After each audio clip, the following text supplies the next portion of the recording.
قولوا آمنا باللہ، کہہ دو قولوا آمنا باللہ وما انزل الینا، قولوا کہہ دو آمنا باللہ، ایمان لاؤ اللہ پر، جیسے ایمان لایا جاتا ہے اللہ رب العالمین کی ذات اقدس پر توحید سے بھرپور، وما انزل الینا، اور جو کچھ نازل ہوا ہم پر۔ تم کہہ دو مسلمانوں، ان یہودیوں سے کہو، عیسائیوں سے، مشرکین سے کہہ دو کہ آمنا باللہ، ہم تو ایمان لا چکے اللہ پر، وما انزل الینا، جو ہم پر نازل ہوا ہم تو ان پر بھی دیکھ ہمارا نظریہ سنو، مسلمان کا اللہ تعالیٰ فرماتے ہیں ان کفار سے کہہ دو کہ جو کچھ اللہ نے اتارا ہم پر قرآن کریم پر، اس پر بھی ہم پر ہمارا ایمان، وما انزل الی ابراہیم و اسماعیل و اسحاق و یعقوب والاسباط، اور جو کچھ اللہ نے اتارا ابراہیم علیہ السلام پر، اسماعیل علیہ السلام پر، اسحاق علیہ السلام پر، یعقوب علیہ السلام پر، والاسباط ان کی اولاد پر، جو کچھ اتارا اللہ رب العالمین نے ان سب پر ہمارا ایمان۔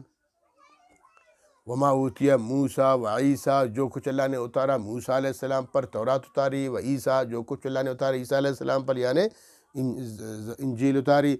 وما اوتی النبیون من ربہم، اور جو کچھ دیا گیا انبیاء کو، اوتیہ دیا گیا نبیون باقی انبیاء کرام کو، من ربہم رب کی جانب سے، رب کی جانب سے جو وہ سب حق۔ اس لیے فرمایا لا نفرق بین احد منہم، ہم ان میں سے کسی میں تفریق نہیں کرتے، لا نفرق نہیں تفریق کرتے ہیں، ہم تفریق نہیں کرتے ہیں بین احد منہم، ان میں سے، ان انبیاء کرام میں سے کسی میں بھی تفریق نہیں کرتے ہیں کہ نعوذ باللہ ہم سارے انبیاء کو مانتے ہیں، یہودیوں کی طرح یہودی کہتے ہیں ہم محمد کو نہیں مانتے باقیوں کو مانتے، عیسائی کہتے ہیں ہم محمد صلی اللہ علیہ وسلم کو نہیں مانتے باقیوں کو مانتے۔ کہاں مانتے ہو؟ جھوٹ بولتے ہو۔ اگر تم موسیٰ علیہ السلام کو مانتے یہودیوں، تو موسیٰ علیہ السلام نے تو کہا تھا کہ آخر نبی پر ایمان ضرور لانا،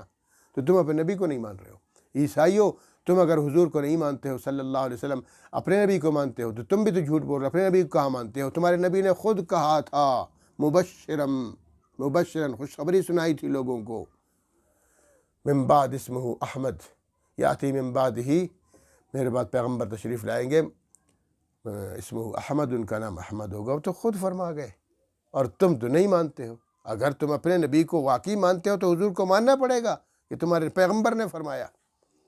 تو جھوٹ بولتے ہو۔ ہم تو کسی میں تفریق نہیں کرتے، ہم تمام انبیاء کرام پہ ایمان لاتے ہیں۔ ہاں باقی شریعت ہم محمد صلی اللہ علیہ وسلم جو اللہ نے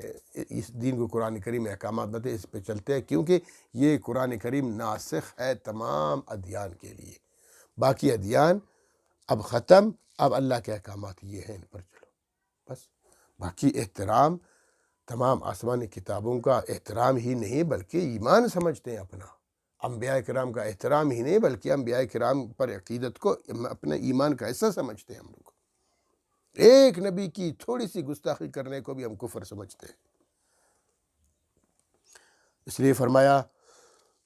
لا نفرق بین احد منہم، ہم کسی میں تفریق نہیں کرتے ان میں سے، ونحن لہ مسلمون، ہم تو بھائی مسلمان ہیں، ہم تو تسلیم کرنے والے، ہمارے رب نے کہا ہے کہ تمام انبیاء میرے ہیں، تو ہم نے کہا ٹھیک ہے اللہ جی، وہ قابل قدر ہے، تمام آسمانی کتابیں اللہ کی طرف سے ہے، بالکل ٹھیک ہے، قابل قدر ہے۔ فَإِنْ آمَنُوا